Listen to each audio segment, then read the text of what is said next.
Hello mom, hello classmates. I am Princess San Basilio and my report for today is all about fluid and electrolytes. And we have body fluids compartments, composition of fluid in the body fluid compartments, exchange between body fluid compartments, regulation of extracellular fluid composition, regulation of acid-base balance, and alteration in the buffering mechanism. So, fluids and electrolytes. It is blood composition depends on three major factors: diet, cellular metabolism, and urine output. General, the kidney have four major roles to play, which help keep the blood composition relatively constant. These are exertion of nitrogen-containing waste, maintaining water, electrolyte balance of the blood, and ensuring proper blood. So, it says that it is minerals in our body that have an electric charge. They are in your blood, urine, tissues, and other body fluids. And also, importante siya sa atoa para makatabang sa atong dugo na magbalance sa amount sa tubig sa atoang lawas. Body fluid and compartments. Body fluid can be discussed in terms of their specific fluid compartments allocation that is largely separate from the other compartments by some form of a physical barrier. The intercellular fluid compartment is the system that includes all fluid enclosed in cells by their plasma membranes. Intercellular fluid surrounds all cells in the body. Extracellular fluid has two primary constituents: the fluid components of the blood called plasma and the interstitial fluid that surrounds all cells not in the blood. So mo na siya ang example sa ako ang sa body fluid and fluid environment. So mo ni siya ang intercellular fluid. Then, mo po din siya ang plasma. Dayon ka na, mo din na siya ang interstitial fluid. So, intercellular fluid. The intercellular fluid lies within the cells and is the principal components of the cytosol or cytoplasm. The intercellular fluid makes up about 60% of the total water in the human body, and in average size adult male, the intercellular accounts for about 25 liters or 7 gallons of fluid. This fluid volumes tends to be very stable because the amount of water in living cells is enclosed regulated, and the other amount of water inside a cell falls to a value that is too low. The cytosol becomes too concentrated within cilia to carry on normal cellular activity. If too much water enters a cell, cells may burst and be destroyed. So, kung dagan daw kayo, kung masobrahan daw ang ato ang cells og tubig, na possibility nga ma-destroy siya or ma-damage ang ato ang cells. So, mo ni siya, 60% daw siya sa intercellular fluid.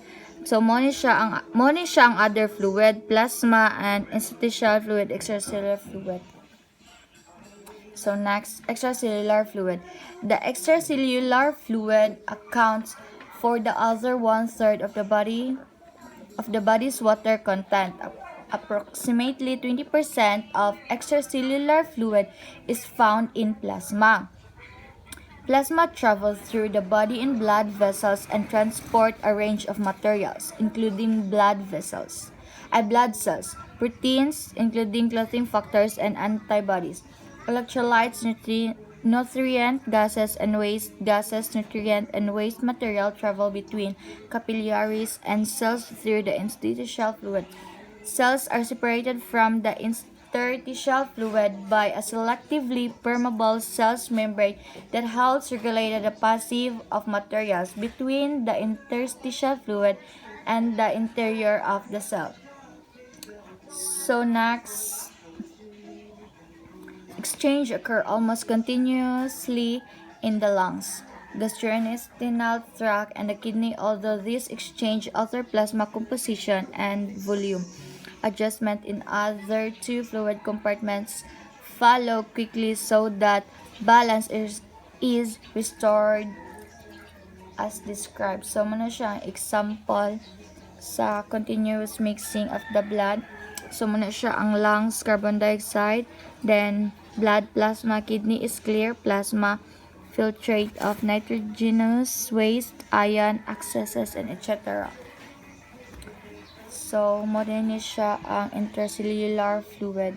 And next, composition of body fluid.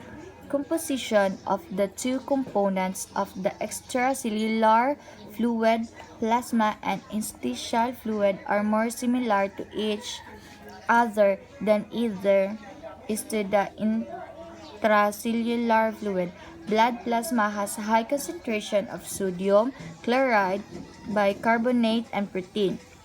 The interstitial fluid has high concentration of sodium, chloride, and bicarbonate but a relatively lower concentration of protein. In other contrast, the intercellular fluid has elevated amount of potassium, phosphate, magnesium, and protein. Overall, the intercellular fluid contains high concentrations of potassium and phosphate, whereas both plasma and extracellular contain high concentration of sodium of chloride. So, mo ni siya ang example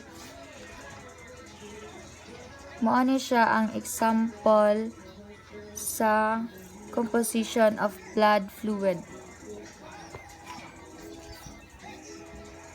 Composition of fluid in the body fluids compartments.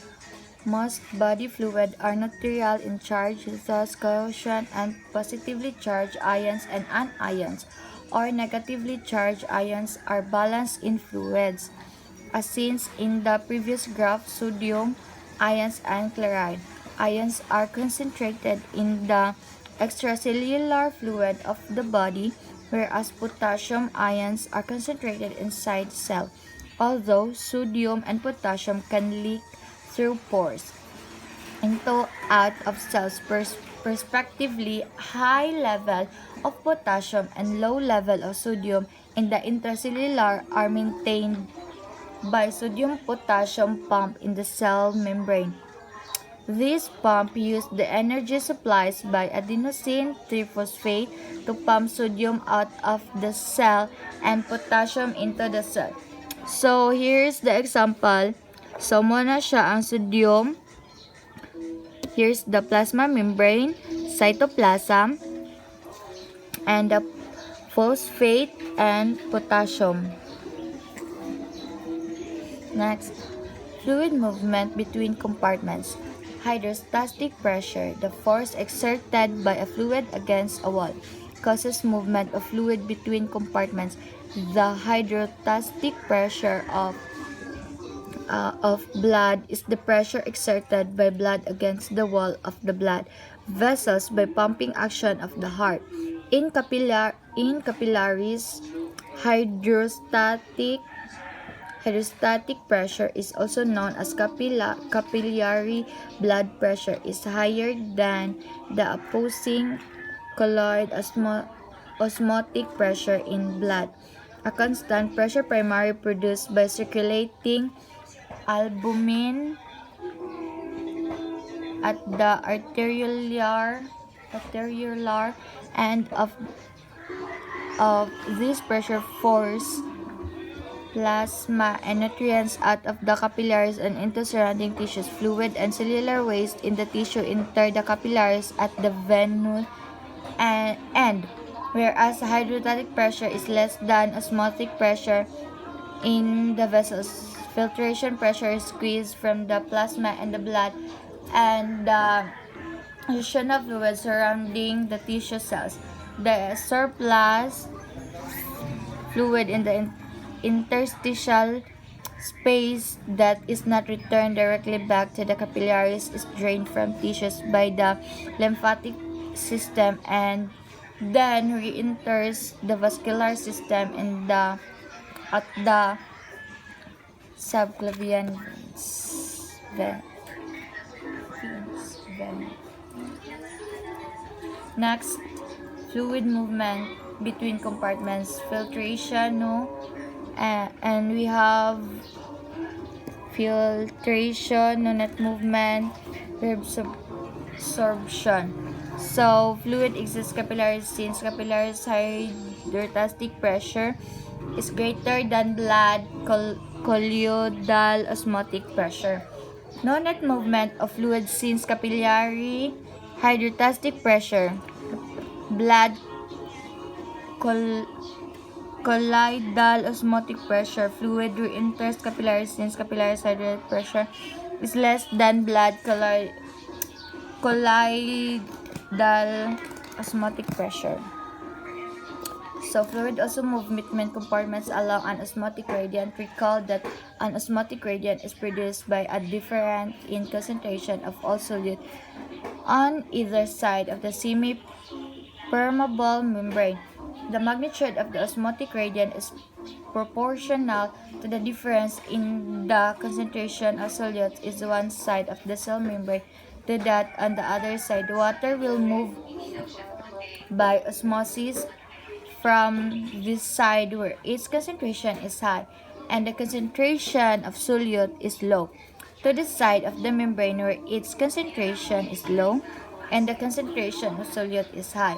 In the body, water moves by osmosis from plasma to interstitial fluid and the reverse, and from the interstitial fluid to the intercellular fluid and the reverse. In the body, water moves constantly into an amount of fluid compartments as conditions change in different parts of the body. And next, solute movement between compartments. Passive transport of a molecule or ion depends on its ability to pass the membrane as well as existence of concentration gradient that allows the molecule to diffuse from an area of higher concentration to an area of lower concentration from some molecules like gases, lipids, and other water itself, which also utilize water channel in membrane called aquaporins. So, ang uban daw nga molecules like gas, lipids, and water kay mo ni siya ang ginatawag nga aquaporins. Slip fairly easily through the cell's membrane, others including polar molecule like glucose, amino acid, and ions. Some of these molecules enter and leave cells using facilitated transport, whereby the molecule moves down a concentration gradient through specific protein channel in the membrane. This process does not require energy. So, kini daw siya nga process, kaya di daw siya require og energy. For example, glucose is transferred into cells by glucose transporters that use facilitate transport. So, we have the glucose here and carrier proteins, and also the cytoplasm and plasma membrane. So, regulation of water balance. As you eat a bite of food, the salivary glands secrete saliva as the food enters your stomach. Gastric juice is secreted as it enters the small intestine. Pancreatic juice is secreted. Each of these fluids contains a great deal of water. How is that water replaced in these organs? What happened to the water now in the intestines? In a day, there is an exchange of about 10 liters of water among the body's organs. The osmoregulation of this exchange involves complex communication between the brain, kidney, and endocrine system. A homeostatic goal for a cell is a tissue, an organ, and an entire organism is to balance water output with water input. Next. Satier's mechanism. The physiological controls of tears is the backup mechanism to increase water input. Fluid intake are controlled primarily by conscious eating and drinking habits depends on social and cultural influences. For example, you might have a habit of drinking a glass of orange juice and eating a bowl of cereal every morning before school or work. So here's the example. Kung low ang imong blood volume, taas dayon ang imong solute concentration, so mahimo na siyang stimulate tears center or kanang uhawon ka. So that is tears or dry mouth. Dayon kay uhawon man ka mo inom dayon ka og tubig. Dayon kung mainom na kag tubig then ang imong dugo, ang imong blood volume mahimong taasan, ang imong solute concentration is mamubo. Next. Regulation of extracellular fluid composition. The kidney is concerned with neural and endocrine input. Regulate the volume and osmolality of the cellular fluid by altering the amount of sodium and water excreted.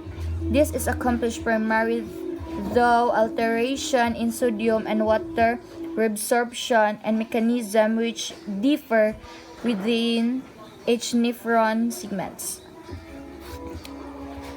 Regulation of acid-base balance. Balance between acid and base is essential for metabolic processes. Reaction of any solution depends on free hydrogen ions concentration.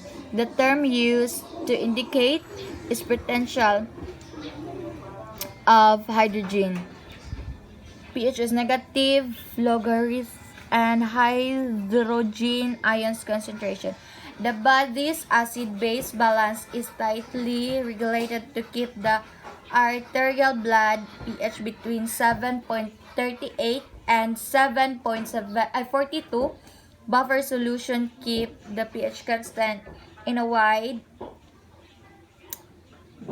variety of chemical action. A buffer solution is a mixture of weak acid and its conjugate base, or a weak base and its conjugate acid. Regulation of acid-base balance. The main buffer system are the following. Bicarbonate buffer, the most important extracellular buffer produced by kidneys, has the largest buffering capacity. Second is a hemoglobin buffer, main intracellular buffer in the blood, protein buffer, and extracellular buffer together in a carbonate buffer represented by plasma protein. Phosphate buffer, it takes part in hydrogen ions excretion in renal tubules, is not great important in blood. So the main blood buffer system. So we have buffer system and buffering capacity. So bicarbonate, it has 53, while the hemoglobin 35, protein 7, phosphates 5. Cellular mechanism of regulation of acid-base. Change in blood pH causes activation of cells' mechanism of maintaining constancy of hydrogen ions concentration in extracellular fluid. If pH increases, hydrogen ions move from cells of extracellular fluid in exchange of potassium ions and enter the cells, and alkalosis is usually accompanied by hypokalemia. If pH decreases, hydrogen ions enter the cells in exchange of potassium ions and leaves the cells, and acidosis may cause hyperkalemia. In such a way of electroneutrality, law is maintained by cellular regulation. According to it, the sum of the positive and negative charge is equal. So hydrogen and potassium exchange between extracellular and intercellular fluid should be equal. Organ mechanism of regulation of acid base. respiratory mechanism. Lungs are responsible for volatile acid, carbon dioxide emanation. Carbon dioxide content in plasma depends on an alveolar system and ventilation change pH lead to stimulate chemoreceptors and the brain system. So next, the buffer. We have buffers here. Buffers. A buffer. A buffer is a chemical system set up to resist changes, particularly in hydrogen ions level. So ang buffer daw is a chemical system nga mag-set up to resist changes para mag-change daw siya sa particular hydrogen and ions level.